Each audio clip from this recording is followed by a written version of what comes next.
karakter ustadz yang islami dan sesuai dengan tuntunan Nabi itu adalah ustadz yang moderat.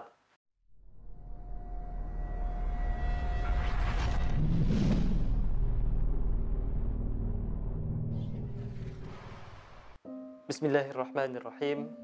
Ustadz moderat, ustadz penerus Nabi. Ustadz atau ulama adalah rujukan bagi umat Islam sebagai tempat belajar dan bertanya tentang kehidupan di dunia, khususnya persoalan agama.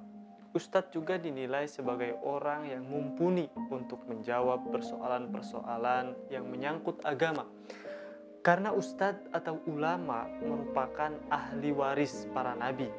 Hal ini sesuai dengan sabda Nabi Muhammad SAW, al-ulama warathatul anbiya.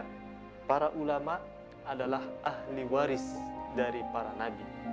Sosok ustadz sangat tepat untuk menjadi tumpuan menyampaikan pertanyaan seputar ilmu agama. Ia sebagai perantara antara Allah Subhanahu wa Ta'ala, Sang Pencipta, Al-Khaliq, dengan yang dicipta atau manusia, Al-Makhluk. Sehingga dengan demikian, ilmu syariat terus terpelihara kemurniannya. Begitulah keberadaan ustadz yang paham, mengerti, serta mengamalkan ilmu-ilmu syariat Islam merupakan sumber rahmat dan barokah dari Allah Subhanahu wa Ta'ala. Lalu, model ustadz seperti apa yang sesuai dengan Al-Quran dan sesuai dengan apa yang diajarkan oleh Nabi Muhammad SAW? Jika merujuk pada Al-Quran, surat Al-Baqarah ayat 143 yang berbunyi, وَكَذَلِكَ جَعَلْنَاكُمْ أُمَّةً وَسَطًا. Dan demikianlah kami telah menjadikan kamu umat Islam umat yang adil dan umat pertengahan.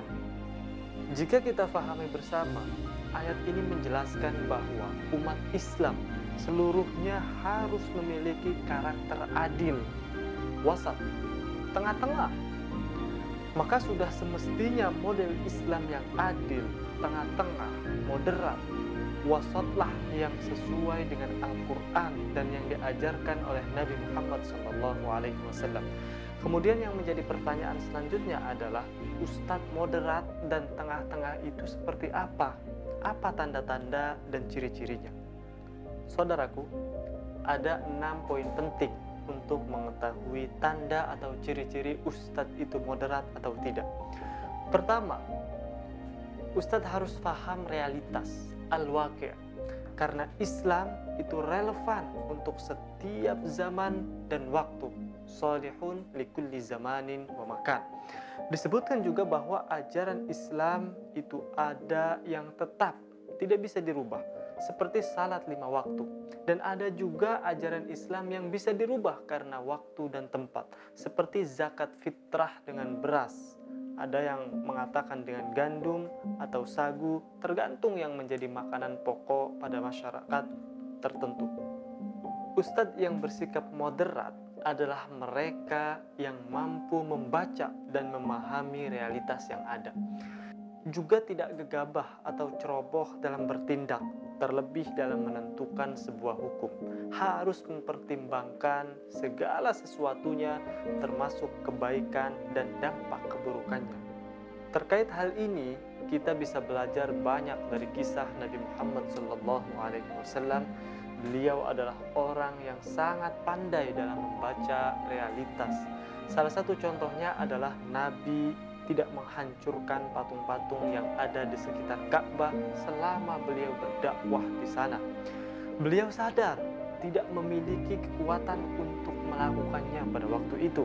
Namun pada saat Fathu Makkah, pembebasan kota Makkah, semua patung dan kemusyrikan yang ada di kota Makkah dihancurkan semuanya.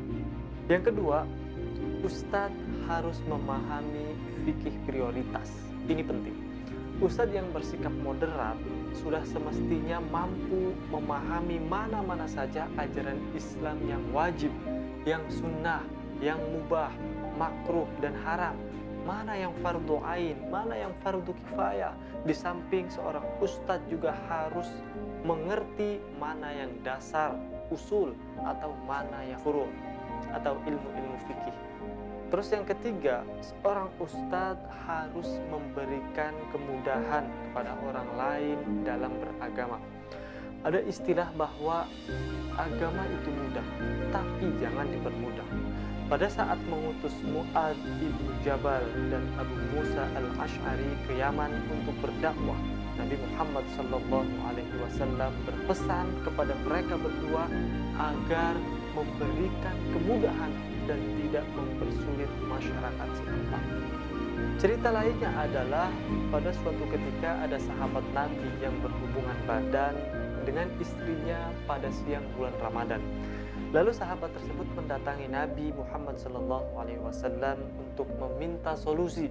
Nabi menyebutkan kalau hukuman dan perbuatan sahabatnya itu adalah memerdekakan budak, atau puasa 2 bulan berturut-turut, atau memberi makan 60 orang fakir miskin.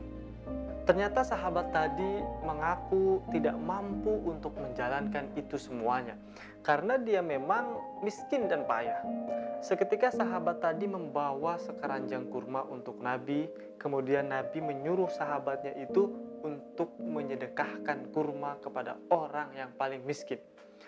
Sahabat tadi menjawab kalau dirinya lah orang yang paling miskin. Lalu Nabi Muhammad SAW memerintahkan sahabat tadi untuk membawa sekeranjang kurma itu dan menyedekahkan kepada keluarganya sebagai kafarat atas perbuatan jimaknya pada siang bulan Ramadan tersebut. Poin yang keempat, seorang ustadz harus memahami teks keagamaan secara komprehensif. Perlu dipahami bahwa satu teks dengan yang lainnya itu saling berkaitan, terutama teks-teks tentang jihad misalnya.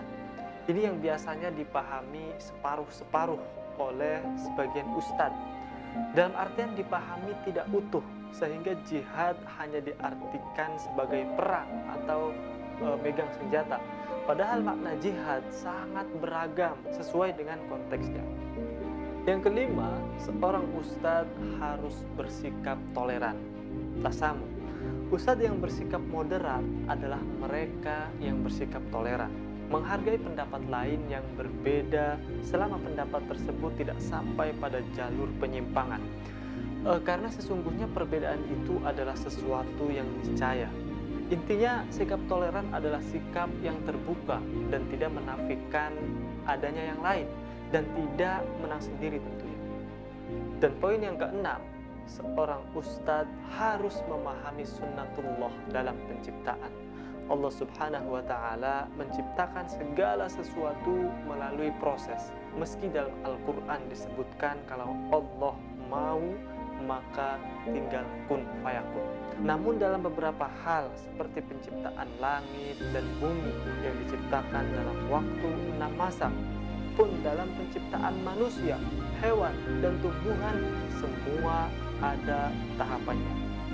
Begitupun dengan Islam, ustadz yang bersikap moderat pasti memahami kalau ajaran-ajaran Islam itu diturunkan dan didakwahkan secara bertahap. Pada awalnya, Nabi Muhammad SAW berdakwah secara sembunyi-sembunyi, lalu terang-terangan. Itu menjadi bukti bahwa urusan apapun harus membutuhkan proses dan tidak mudah seperti membalikkan telapak tangan, termasuk juga dengan urusan menuntut ilmu. Harus butuh waktu yang panjang, bukan misalnya sekarang belajar, keesokan harinya dia menjadi ustadz. Tidak seperti itu. Saudaraku, jadi pada dasarnya karakter ustadz yang islami dan sesuai dengan tuntunan Nabi itu adalah ustadz yang moderat, yang tengah-tengah. Kalau tidak moderat, berarti bukan ustadz yang islami.